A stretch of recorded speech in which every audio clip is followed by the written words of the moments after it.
Welcome, everybody, to another episode of Build St. Louis, the podcast that captures the very heartbeat of the construction, design, and development industry. And I'm your host, Kerry Smith. I'm owner of Construction News and Review. And I'm really looking forward to today's topic because it's on the subject of resilience. Certainly, a lot of us think of resilience in the engineering and construction space. We're talking about building and designing buildings that can withstand the unthinkable.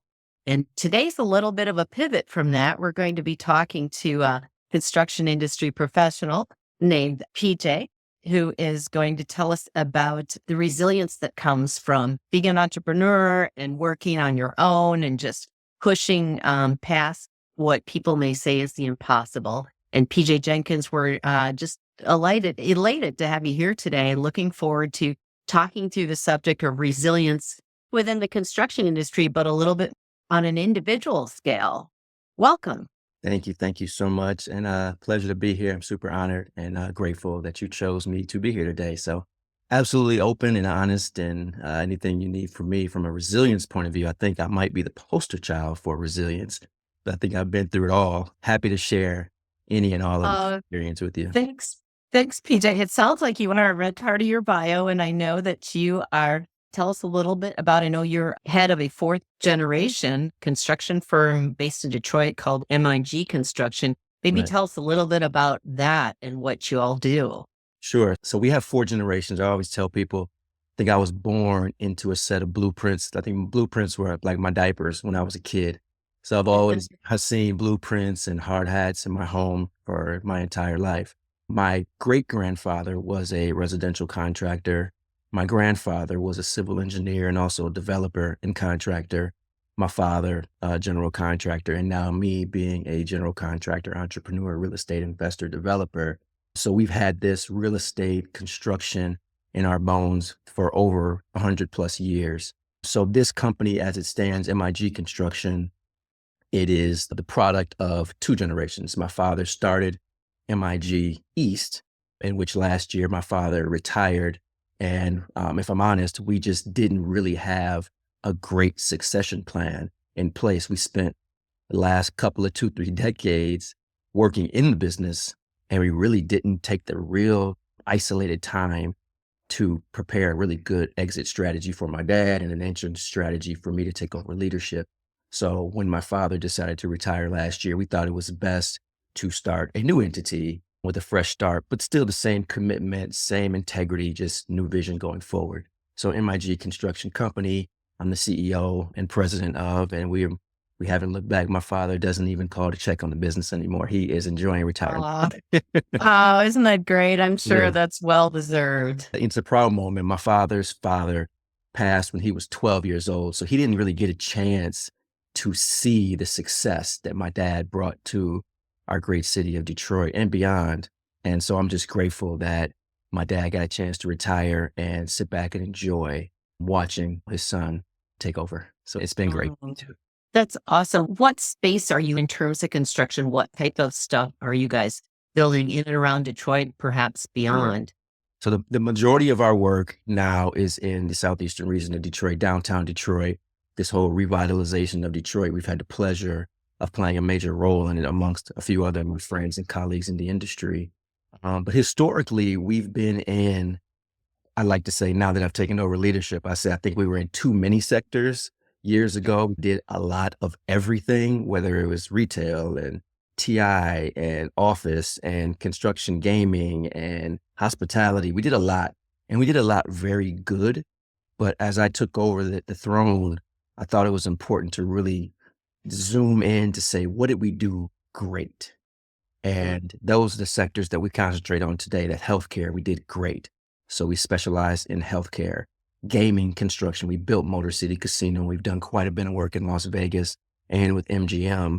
So we do that space great. So that's another sector that we concentrate on. And the hospitality space, we do great, whether it's hotels, hotel lobbies, restaurants, bars, lounges. We love that side of the business also. So in this new era of MIG, we concentrate on the hospitality, the healthcare, and the gaming construction space. And we do that very good. That's awesome. That's awesome. It's good to become more familiar with you all. So I'll have to have you send me news of your projects And yeah, it's as a you lot of work on fun. them. Detroit's been through the ebbs and flows over the last couple of decades, and we've seen it all from throwing a penny and you can hear a pin drop to now you can't get a reservation in any restaurant. So it's pretty spectacular to see our city turn around. Oh, that is wonderful. So that's a good segue to that topic of resilience, because Yeah. it sounds like you're honored to play a part in the resilience of the city, of the downtown area itself. Tell me a little bit about on the professional, personal side, what you think is the stuff of resilience. What I don't want to make you share anything more than you're comfortable, but what has life taught you and in the industry and otherwise about resilience and the importance of it? Sure. Being in a city like Detroit, we've always been the underdog. I might be telling my age, but when we go back in the 80s and 90s, you think about the Detroit Pistons, we were the bad boys. We were always labeled the bad boys. And we were always ones who we wore I would say, our war wounds, our scars as trophies. And we've always been that as a blue collar town. And now, fast forwarding it, we went through a very public city bankruptcy. And I just think that created the opportunity. If you look at it as a failure, and if you look at it just singularly, you only see it for that. But if you allow yourself to extract the lessons and the things that you did very good and the things that you didn't do so good and have some accountability in the measure, then you're able to actually pivot and make some really good intentional moves to make yourself better. And that's what Detroit has done. We've had the privilege of having Mr. Dan Gilbert and Rock Financial and Bedrock become these big pillars in our city. And they provided numerous amounts of jobs and opportunities. And they made it fun again for contractors like us, lots of hotels and restaurants and healthcare and a lot of things, these sectors that were dormant at one time. Now they actually started to come back to life. So it became really exciting to be a contractor again and to be in this space. From a resilience point of view, I think Detroit is the poster child for bringing ourselves back. Now we've got people moving from all over the country back to Detroit or to Detroit for the first time. And that's very exciting to see. But for us, from a personal point of view, like I said, we've been around for a long time. There isn't too much that we haven't seen or have not had happen to us. And me in my leadership role, I think it's very important. The purpose of me being in this space is to educate. I think there's a great storm of young and up and coming entrepreneurs, men and women that are coming after me. And if we aren't open and honest and transparent about some of our challenges and obstacles that we've faced, then how do they learn? And how does Right. entrepreneurship become even better? So we have to share. And I've made it a point that even on platforms like this, or even in my personal life, that we share our hiccups. We share that we've messed up on jobs and that we've not come in on budget every single time and that we've had to speak to owners and have hard conversations and that we dropped the ball on jobs before. But coming back in our lessons learned sessions, we have a chance to sit there and ask ourselves, what did we do wrong? And how do we learn from this lesson? And if we're lucky, we get to extract the lesson and actually apply it to the next job to be better. I like to say I'm accountable to a fault. If there's something that happens on a job, Okay. typically if I have anything Yeah. to do with it, I usually take a lot of the blame. And I'm okay with that because that allows me to come back to myself personally and to my team and see how we can do better. So It really seems like the building blocks of integrity to just be transparent and to be honest. And I would think that speaks volumes to the owners who you're building these projects for. it does. And I've seen that some aren't happy and some are. But I think a good analogy for me is like I use a good sports analogy. Kobe Bryant was my favorite all time basketball player and athlete. And if you look at Kobe's career, he had 20 years that he was in the league and he won 5 championships, which means 15 times he had to go home without the ring, the greatest of the great. And what you remember him as the person who won 5 championship rings and not the person who lost 15 times. And that's a testament of resilience. When you look at our company and even you look at me personally, we're known for getting back up, dusting off the dirt, and making sure that we keep getting back up there to bat and bat again, because that right there is what shows our younger generation that it's okay to fail. And that even if you do fail, you get to go back to the drawing board and show up in a better light. So I'm grateful for the challenges and the obstacles when they come my way. I think that's a wonderful outlook, PJ. What would you say to maybe beginning professionals or college graduates, people just starting out, or tradespeople starting out in the industry? Because it is a gritty, demanding, exhausting, risky space to be working in. What would you say to them that how they can maybe develop the muscles of resilience early on so that can be a process their whole career? Absolutely. So I think, and I've learned this later in my life, and I apply it wholeheartedly to everything that I do now. I think it's very important that you take the professionalism out of the equation and work on you. Because when you get a chance to work on yourself, whether it be mental, physical, spiritual, and emotional, and you have that in check and you have the stamina in all of those areas, that equips you with the ammunition and the armor that you need when you have to go play the game of life, when you have to go play the game in your profession, because it will kick your tail. It will give you days where you don't want to show up. It will give you days where you want to quit, or it'll give you days where it's harder than you ever imagined. But if you're equipped mentally and you're equipped physically, emotionally, and spiritually, you're actually equipped enough to be able to go out there and fight that battle. So I would suggest to anyone, especially young, I wish I would have known this at a young age because I spent so much time just working. It wasn't taking care of myself. So when these challenging times come, it was easy for me to get knocked out of the game or for me to be winded.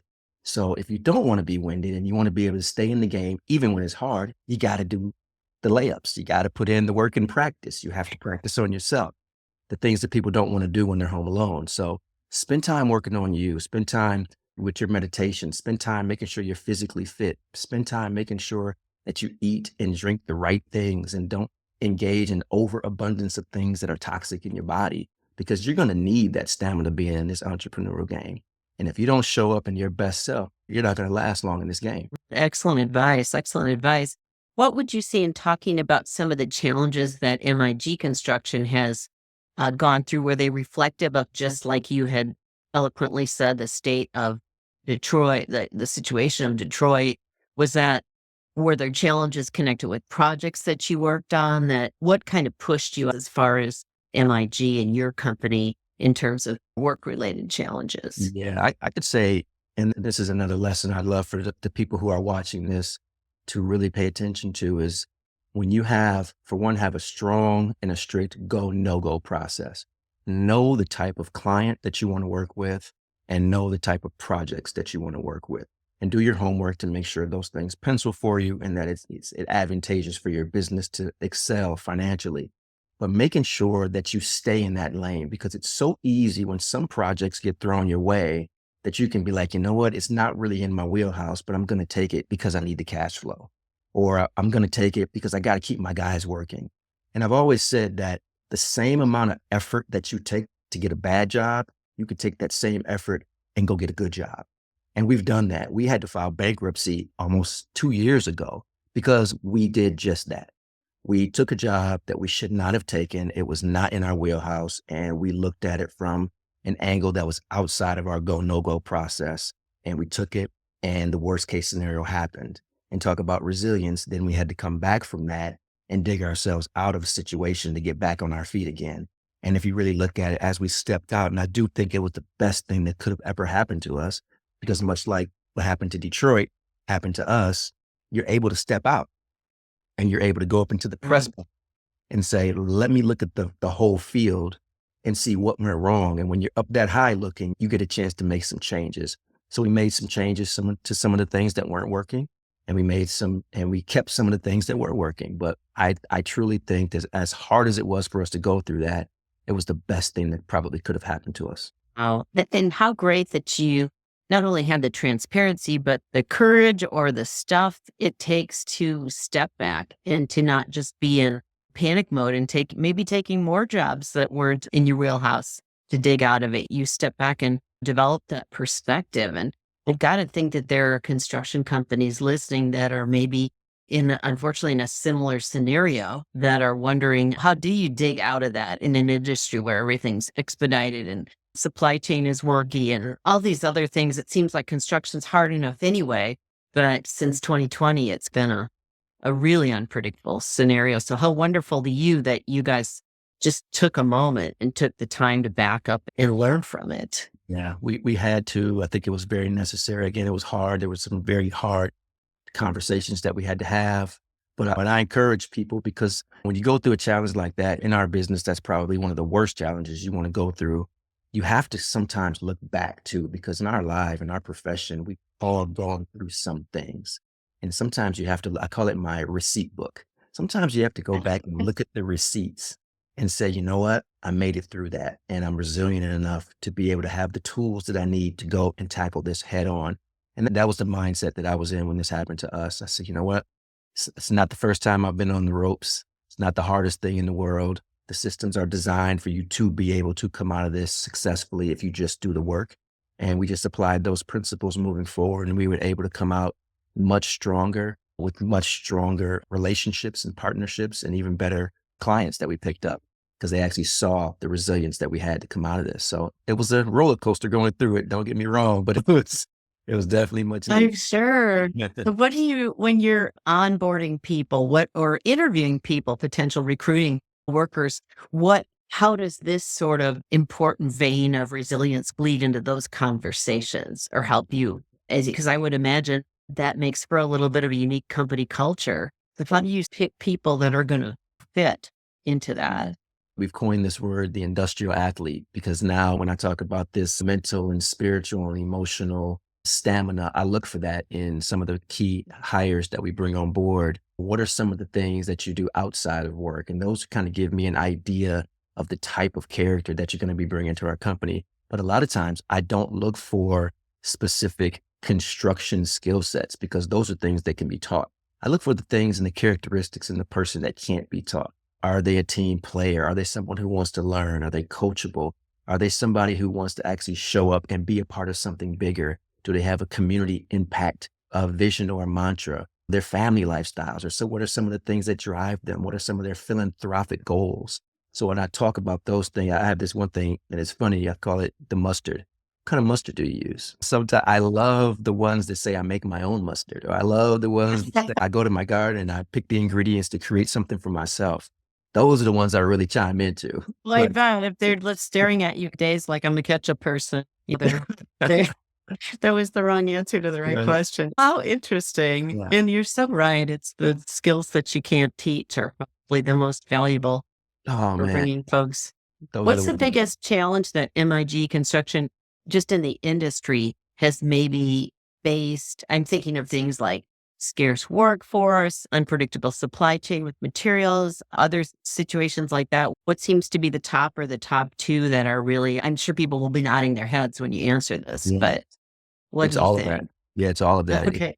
It's supply chain, it's workforce development. It's a lot of these kids are coming out of school. They don't realize what a great career this can be. So we don't really get the floodgates of these youngsters coming into our industry. So it's a dying lost art, so to speak. Again, supply chain is always a big issue. Making sure that we meet these timelines is critical, especially when you're dealing with like people in the healthcare sector who need these things right away. So we tend to team up with great partners who really have a handle on these type of issues or challenges. And we also make sure that we're able to say no to some of the jobs that we know that there might be a challenging circumstance that may come up for us. And you have to be able to say no. Again, we get into this industry, margins are already small, jobs are sometimes already scarce. So you walk into saying yes to every job, but you have to face yourself and understand and have some accountability in this measure to say, am I able to really perform and execute on this job? And the answer is no. You really have to do yourself a favor and the client, especially for the long term, to say, I'm not equipped to handle this job right now because of the uncertainty. But there's a Sure. lot, there's a certain level of luck in this game, and there's a lot of planning in this game. And I think if you're well equipped with your planning and your strategies, you can be okay. And a lot of the clients understand some of these challenges that we face as contractors too. So bringing that to the forefront, and when these problems arise, being very proactive when they arrive to bring them to the table is critical. If you don't, then you let it go too long and then you really have a problem. I bet. I wanted to ask you one more thing. You mentioned that you're fourth generation, but that family is very important to you. Do you have any potential fifth generation in the wings, Yeah. industrial athletes that you're training to be part of MIG? I'm breeding one now. My daughter is 2 months away from graduating from Florida A&M University in Tallahassee. She's getting her degree in architecture. She has a strong interest in a career path in real estate development. So we're hoping that wherever she lands, I'm not sure if she's going to come back to Detroit. She may want to fly her wings, which I hope that she does, to form her own relationships and make some of her own mistakes and successes and failures. And then she can bring that value back to hopefully something that we can do together. And I also have a young son. He's 15 months. So hopefully I can breed him into the next generation of great Jenkins men. What a world he's going to see as we're talking about digital twins and Oh, AI and yeah. all this stuff. What will he see It's when going to be he pretty fascinating to watch this little guy grow up. It's such a pleasure talking and learning from you today, PJ. This is PJ Jenkins, CEO and president of MIG Construction Company in Detroit, Michigan. We're fellow Midwesterners. Yay, go Midwest. And Go. we've been talking on Build America, which is the podcast for Construction News and Review magazine. PJ, it's been such a pleasure, and I hope that you'll come back on again. Anytime. Thank you so much.